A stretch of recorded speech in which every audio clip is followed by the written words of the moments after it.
আসসালামু আলাইকুম ভাই বোনদের, কি খবর সবার? ভাই রে ভাই, অসাধারণ একটা উদ্যোগ নেওয়া হয়েছে এবার। তো কি উদ্যোগ নেওয়া হয়েছে এইবার হলো জাতীয় সরকার গঠনের প্রস্তাব দেওয়া হয়েছে। তো এখানে কি কি হয়েছে, কে কোন পদে থাকবে, কে কোন দায়িত্বে থাকবে, আমাদের কাছে একটি বিবৃতি আছে, আমরা আপনাদের বিবৃতিটা পড়ে শোনাচ্ছি। দর্শক, জাতীয় সরকার গঠনের প্রস্তাব। ডক্টর ইউনূস হবেন রাষ্ট্রপতি এবং তারেক রহমান হবেন প্রধানমন্ত্রী। সম্প্রতি ঢাকায় জাতীয় প্রেস ক্লাবে একটি সভা অনুষ্ঠিত হয়। এই সভায় একটি নতুন ধরনের সরকারের প্রস্তাব দেওয়া হয়েছে, যার নাম দেওয়া হয়েছে জাতীয় সরকার। এই সরকারের মূল ভাবনা হলো দেশের সব রাজনৈতিক দল, বিশিষ্ট ব্যক্তি ও সমাজের নানা স্তরের মানুষের অংশগ্রহণে একটি একতাবদ্ধ ও জনগণ কেন্দ্রিক সরকার গঠন করা। আর এখানে কে কি পদ পাবেন? এখানে যেহেতু সব দল মিলে একটা জাতীয় সরকার গঠন করবে, এখানে একদলীয় কোনো শাসন থাকবে না। এখানে হচ্ছে ডক্টর মোহাম্মদ ইউনূস হবেন রাষ্ট্রপতি। এরপরে ডক্টর বদিউল আলম মজুমদার, তিনি হবেন উপরাষ্ট্রপতি, মানে সহকারী রাষ্ট্রপতি। আর এখানে প্রধানমন্ত্রী হবেন জনাব বিএনপি ভারপ্রাপ্ত চেয়ারম্যান জনাব তারেক রহমান, এবং সহকারী প্রধানমন্ত্রী মানে উপপ্রধানমন্ত্রী হবেন জামায়াতের আমির ডাক্তার শফিকুর রহমান।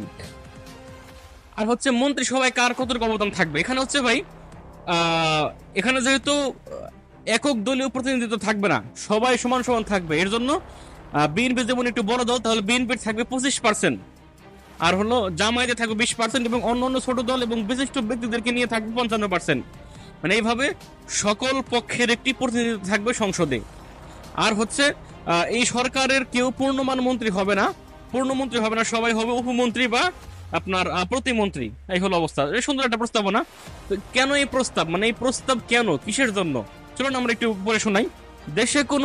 দেশে যেন আর দলীয় শাসন না চলে, সবাই মিলে দেশ চালাক, জনগণের কথা শুনে সিদ্ধান্ত নেওয়া হোক, প্রশাসন, রাজনীতি ও সমাজে শান্তি ও সুশাসন ফিরে আসুক।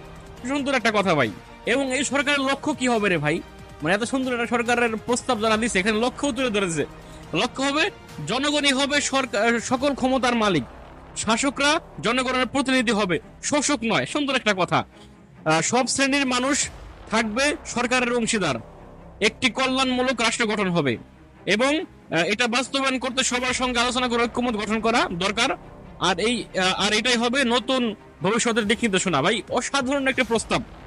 তো এটা কোনো দলীয় সরকার নয়, এটা জনগণের সরকার, জনগণের সরকার গঠনের প্রস্তাব, যেখানে সবাই থাকবে, ক্ষমতা থাকবে সবার মধ্যে ভাগ করা, আর কেউ এককভাবে দেশ চালাতে পারবে না। আলহামদুলিল্লাহ, মানে অসাধারণ একটা প্রস্তাব ভাই। এখানে মানে বড় দল যেহেতু বিএনপি থাকবে, আপনার বিএনপি থেকে থাকবে প্রধানমন্ত্রী, এখন ডক্টর ইউনূস থাকবে হলো রাষ্ট্রপতি, এবং উপরাষ্ট্রপতি হিসেবে থাকবে হচ্ছে বদিউল আলম মজুমদার। আর সহকারী প্রধানমন্ত্রী মানে উপপ্রধানমন্ত্রী থাকবেন জামায়াতের আমির ডাক্তার শফিকুর রহমান। মানে অসাধারণ একটা প্রস্তাব বা এর সুন্দর প্রস্তাব আর হতেই পারে না। দেখ দর্শক, আপনারা আপনাদের মূল্যবান মতামত লিখে যাবেন যে এইভাবে যদি একটা জাতীয় সরকার গঠন করা হয়, তাহলে আপনারা আমাদের সাথে অথবা এই সরকারের সাথে থাকবেন কিনা। জনগণ আপনারা লিখে যাবেন কমেন্টে মতামত।